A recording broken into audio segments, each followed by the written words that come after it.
Hello, friends. Happy Monday to all of you. My friends, get ready for more inflation relief.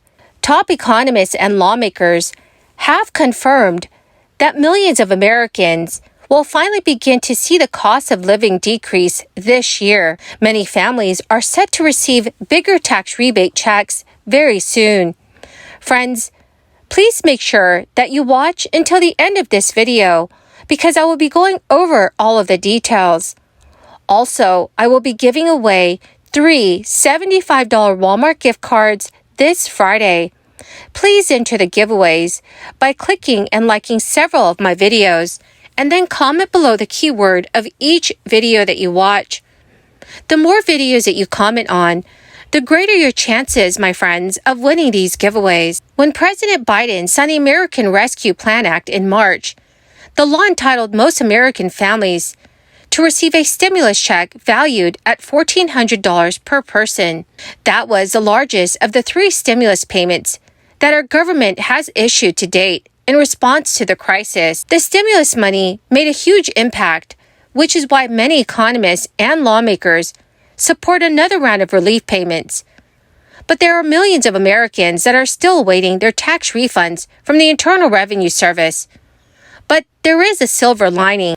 The money may be accruing interest, and rates are poised to jump this month. According to the IRS's website, the agency generally pays interest on refunds that are delayed by more than 45 days after the filing deadline. Interest rates are adjusted every quarter depending on the federal short-term rate. The current interest rate is 6%.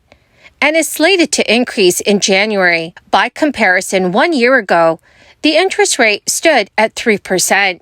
As of mid-November, the Internal Revenue Service had to process about 3.7 million individual tax returns that was received last year, including 1.7 million returns requiring error correction or other special handling, and an additional 2 million that are paper returns waiting to be reviewed and processed. But still, there is a downside, which is that the interest paid by the IRS is taxable. IRS interest payments surged 33% in the fiscal year 2021, with the tax collecting agency paying out nearly $3.3 billion for individual returns.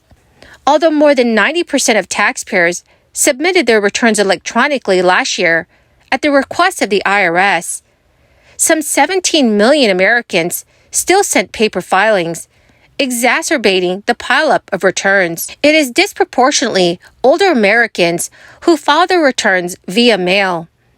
And as a result, some taxpayers who submitted paper-filed returns have had to wait an unusually long time to receive their refunds, with wait times routinely exceeding 6 months.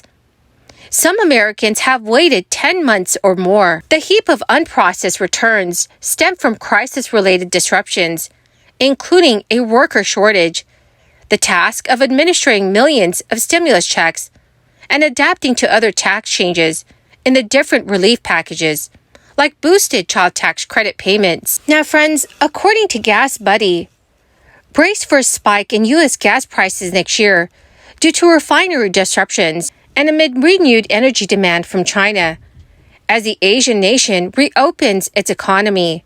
Patrick DeHaan, head of petroleum analysis at Gas Buddy, has told reporters this week, 2023 is not going to be a cakewalk for motorists. It could be expensive. Currently, the national average price of gas at the pump could top around $4 a gallon in most major U.S. cities as early as May of this year.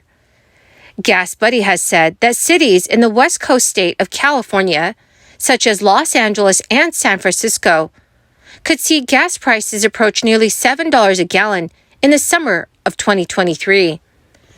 Patrick DeHaan stated, "Basically, curveballs are coming from every direction. I don't think that we've ever seen such an amount of volatility as we saw last year, and that will be a trend that likely continues to lead to wider uncertainty over fuel prices going into 2023. U.S. gas costs have retreated from the highs that were reached in June of 2022, when the national average topped $5 a gallon as global oil prices surged amid disruptions overseas.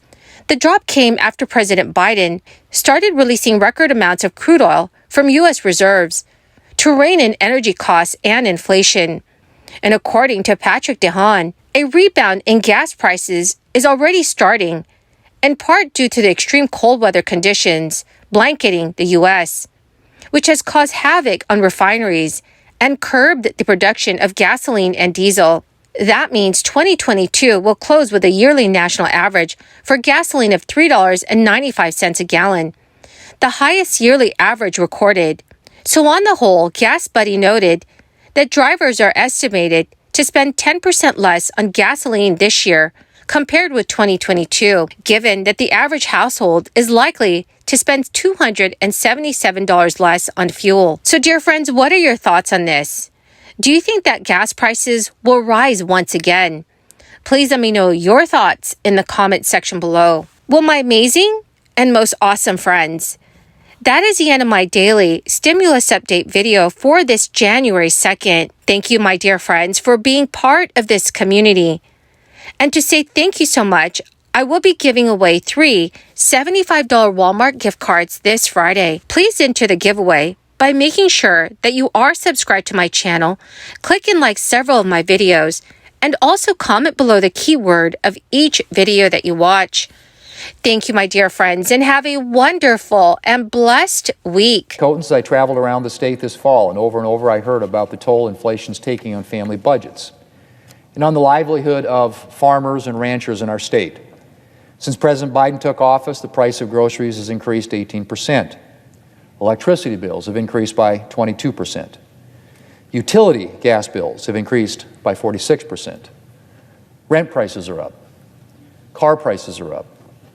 The price of car maintenance is up. Farmers and ranchers are facing higher feed costs, higher fertilizer costs, higher fuel costs. Gas prices have increased by $1.37 per gallon since President Biden took office. And the price increase for diesel, which powers so much farm and ranch equipment, has been even worse. All told, inflation is currently costing the average household a staggering $753 a month. $753 each month. Americans can't afford that. It's no wonder that inflation topped the list of issues that Americans were concerned about when they went to the polls, or that 76% of voters rated the economy negatively. Regardless of who's in charge over the next 2 years, Congress needs to spend its time focused on real solutions to our inflation crisis and the other challenges facing our country.